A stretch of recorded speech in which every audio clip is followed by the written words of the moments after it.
How can India or YouTube allow Dhruv Rathi to publish fake content, factually incorrect content? I want to ask you this. If you are a responsible citizen, how can you tolerate Dhruv Rathi's fake content? This man has been brainwashing or misleading you with his fake or misleading content. Almost shamelessly, he's teaching you what he doesn't even understand himself. And in this episode, I will show you that.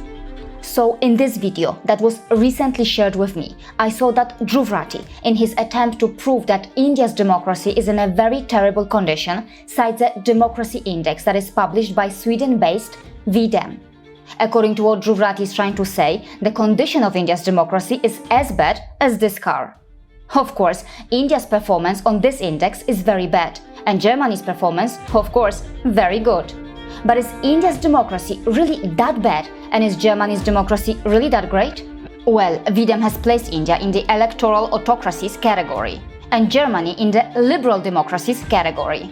So to start with, shouldn't we try to find out who is actually funding V-Dem, which is behind this democracy index?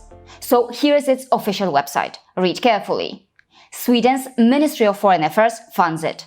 Denmark's Ministry of Foreign Affairs is also among its funders. And of course, both Sweden and Denmark perform very well on this index. Does that surprise you at all? Who else is funding them? Open society foundations founded by George Soros. Even USAID is sitting here. The same USAID that has a track record of funding those who are working on the total evangelization of the world and those who want to Christianize India. And of course, open society foundations from the same George Soros, whose world vision is about imposing a Western-style regime change and subsequent rule by puppet governments. India's patriots, I want to ask you, do you want India to go through a Western-style regime change? Do you want India to have a George Soros-friendly puppet government? Or do you want the total evangelization of India? Will that not hurt India's diverse cultures and democratic traditions? V-Dem, how dare you take money from institutions that have a track record like this? But of course, very cleverly, V-Dem tries to claim that it is not influenced by its funders. V-Dem, do you think you will simply claim anything and people will blindly believe you? So is India's democracy perfect? Of course not. But is India's democracy like this car? Absolutely not. To understand how hollow V-Dem's methodology is, take a look at this. If you watched my other well-researched videos, you should already be able to understand that multiple countries mentioned over here in the true sense are not liberal democracies at all. And see this, they have even placed Germany in the liberal section. Yes, Germany, according to them, is a liberal democracy. But according to what I have shown in my research and investigations, it is Germany whose democracy is like this car that Dhruv Rathi showed in his video. Yes, it is Germany that clearly seems to be a hybrid regime with a neo-Nazi twist.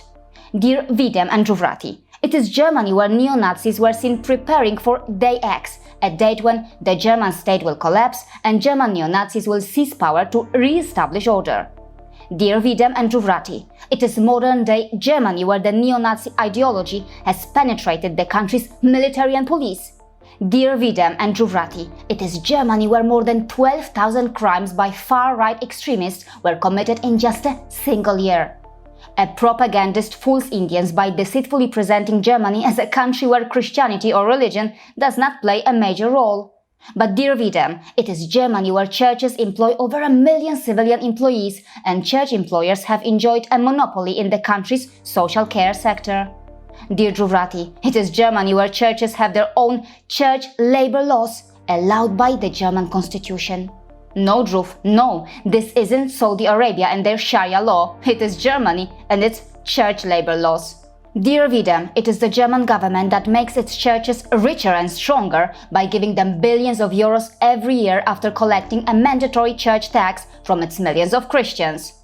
Dear Dhruv, it is Germany where kindergartens, schools, academic institutions, hospitals, nursing homes, etc. are paid for by the taxpayer but run by the church.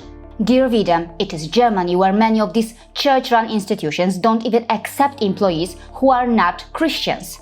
Dhruv, it is Germany where the two churches are said to be the biggest landlords. Dear V-Dem, it is Germany where government-funded churches hold ownership stakes in publishing houses, in insurance companies, even in banks. Dhruv, in Germany, members of parliament help set churches' agendas. So, Dhruv Rathi, Please tell me, how come you want Indians to take this twisted democracy index seriously? V-Dem, please explain what kind of methodology you have used that is incapable of sensing all these flaws in Germany. Seeing all this dirt, how can Germany be considered as a liberal democracy at all? Dhruv, you claim to be a champion of democratic and secular values, right?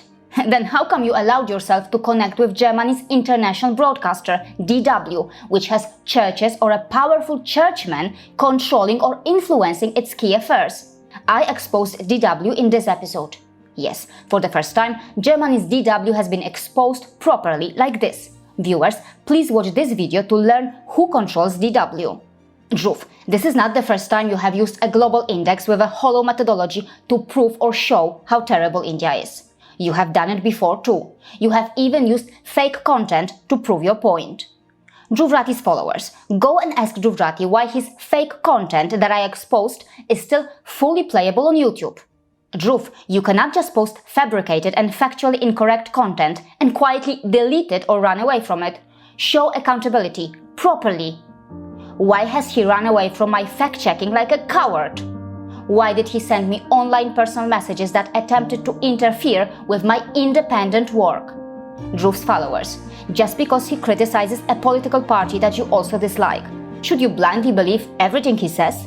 Dear Dhruv Rathi's followers, why do you want his fake content to win? Why do you want the truth that I presented here to lose? Dhruv, it is an open challenge. Try to prove that your so-called facts are correct. I'm still waiting. Do not run away from my fact-checking. Can anyone tell me, how can India or YouTube allow Dhruv Rathi to publish fake content? Factually incorrect content? I want to ask you this. If you are a responsible citizen, how can you tolerate Dhruv Rathi's fake content? I am a mother of 2 Indian citizens and India is my new home. If you have watched my videos, you may have noticed that I do not promote any political party in India. But on the global stage, I stand for India. For me, it is India first. But it seems that for a Germany-based, politically motivated propagandist, it is his favorite political party that comes first and India comes second. Dhruv, you claim that you want to spread love, right? But where was your love when me and my family were being abused and attacked? Why was that violence ignored? And who told them to ignore it?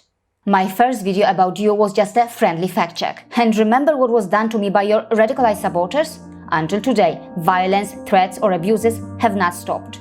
Dhruv, you claim that you want to fight the dictatorial mentality in politics, but many feel that you are acting like a dictator on social media yourself. Dhruv Rathi, you have been treated as a god. You have your own so-called gaudy media that fails to critically examine you. They do cheerleading for you. You benefit from washing machines that shamelessly look away when you publish fake content and deceitfully present you as a champion of fact-checking. Censorship, ignoring violence, fake content, lack of accountability, hypocrisy, superiority complex, deceit, manipulations, and your cowardice when I asked you tough questions. There is a lot that is similar between dictators and you. And Dhruv, I want to ask you, are you really that naive that you think that the United Nations is a true well-wisher of India's democracy?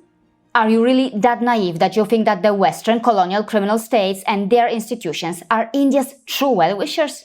Dhruv, watch these 37 episodes to learn more about how our world actually functions.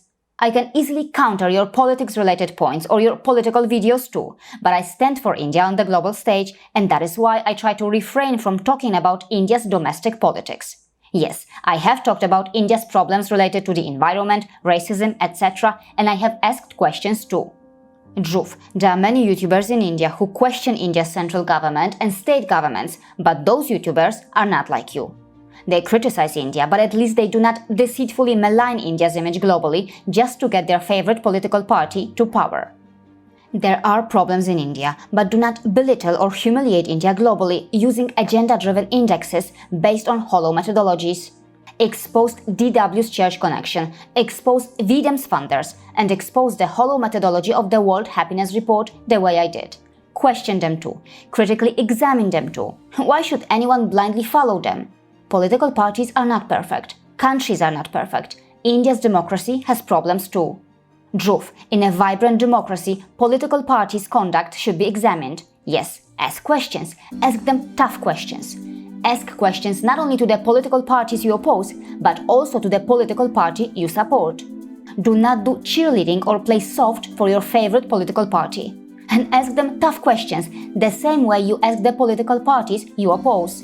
But as I said before, it seems that for a Germany-based, politically motivated propagandist, it is his favorite political party that comes first and India comes second. But for me, it will always be India first.